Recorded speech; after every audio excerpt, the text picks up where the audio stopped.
I really believe that pornography is the number one issue facing the church today.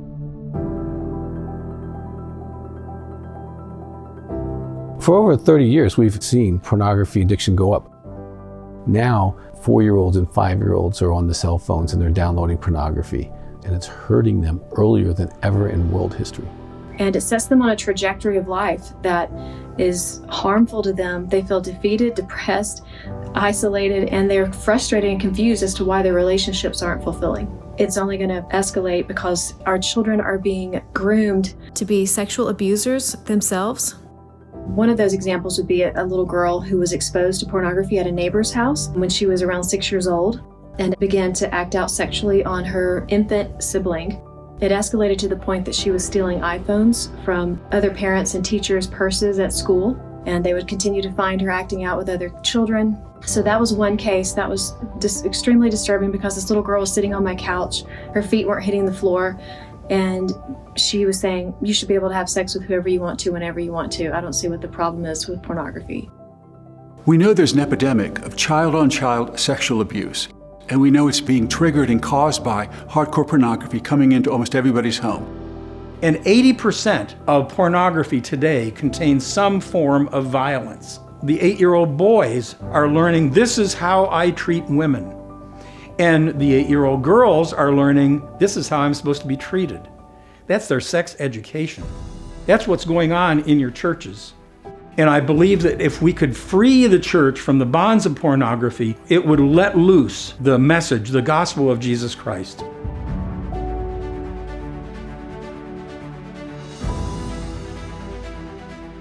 As a leader in Youth with a Mission, one of the things that I've noticed is young people come into our training programs more broken than they ever have been in the past generations.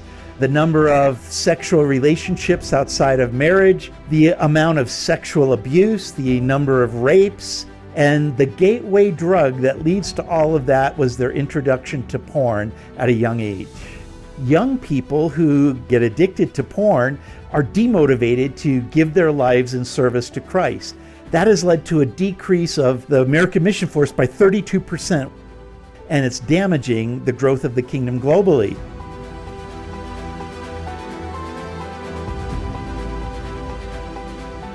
Men who get involved in pornography pull away from their ministry gifts and callings. They pull away from mentoring men because they can't be honest. They don't go into leadership because they don't feel worthy, because they have a secret. So the church is missing a lot of key leaders. Pornography is affecting so many people, and not just in our lives, our churches, our culture, even our country, but among other countries in the world. We just can't be found sticking our heads in the sand on this issue. As a missionary, I've watched a remote village in India with a traditional society and intact families. I've watched as over the past 20 years, porn was introduced and increased, which increased the demand amongst the men for prostitution. So the families began selling their young daughters at age 12 into prostitution. I've actually met a family that said, we will be rich because we have 5 daughters that we can sell into prostitution. So porn is decimating traditional cultures all around the world, making it harder to reach them for the Lord Jesus Christ. Most people don't realize that there's a direct connection between hardcore pornography online and the sexual trafficking of women. We know that the online pornography industry is accepting uploaded rape videos. They don't check to see that these women are 18. Many of them are under 18. Many of them were drunk when they did the video. Many of them were on drugs when they did the videos. Many of them were beaten by their boyfriends or husbands to do the videos. Online pornographers don't care. All they care is about making billions of dollars in profit by creating an industry that's exploiting and abusing women and children. But we can stop the hardcore porn industry as we know it. And it starts with creating a legal movement where plaintiffs' law firms sue the porn industry the same way the anti-tobacco plaintiffs' law firms sued big tobacco. 30 years ago, cigarette smoking was omnipresent everywhere. Today, it's politically incorrect, it's legally incorrect. We can do the same thing against big porn.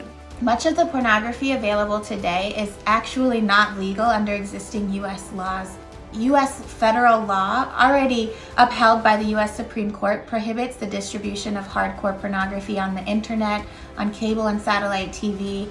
Yet it's in all those places because we're not enforcing these laws.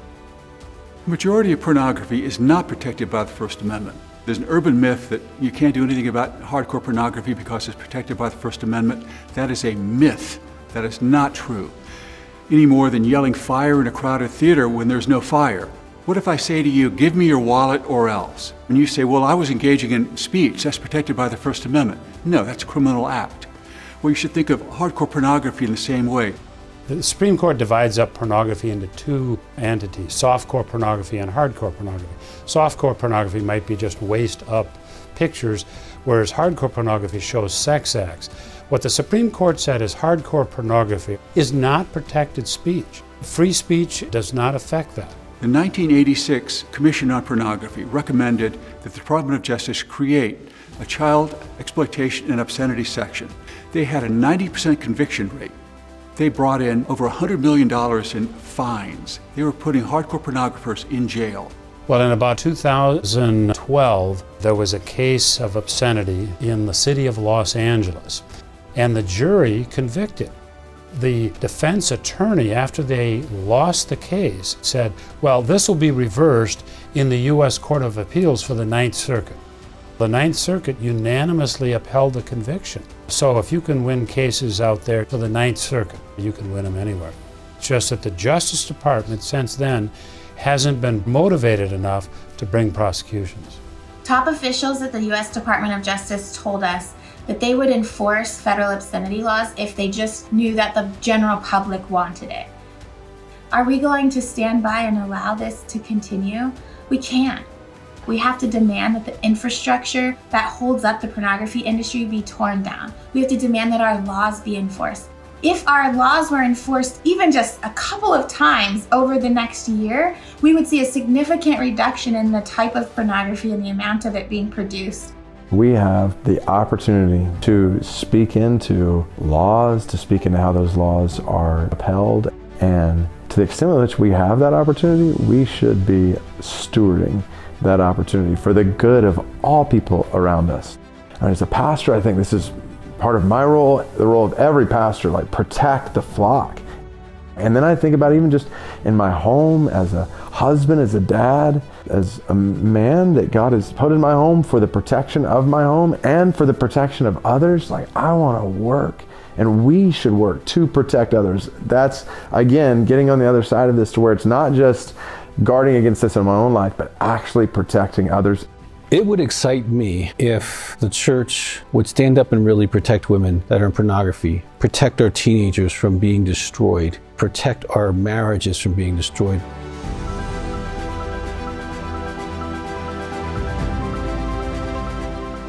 And it would excite me to no end if the federal government and the state governments would actually enforce the laws that have been written to protect us. And if they would do that, I would gladly go out of business. I would love to see people free from this stuff because it affects everything in their life. It's possible to see God do, Ephesians 3:20 and 21, immeasurably more than all we can ask or imagine. If we'll believe that, if we won't give into this lie that we're just in despair on this issue and we can't overcome, like that's not from the Lord. The Lord is telling us, like, no, there is a way, and I've made a way through the power of the gospel, through the power of my Spirit, and through my goodness to give victory in this. Every time our side engages with good lawyers, with good arguments, with well-reasoned positions, we win. They lose. We can do this, but we need the groundswell of support that I've been talking about. The porn industry has invaded every aspect of our society. Every church, every family, every person is dealing with the wreckage created by this predatory industry.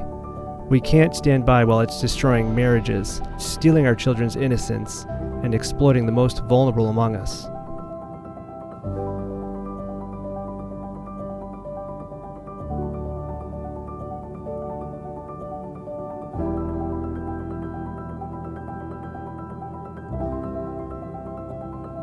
If the church doesn't do this, who will?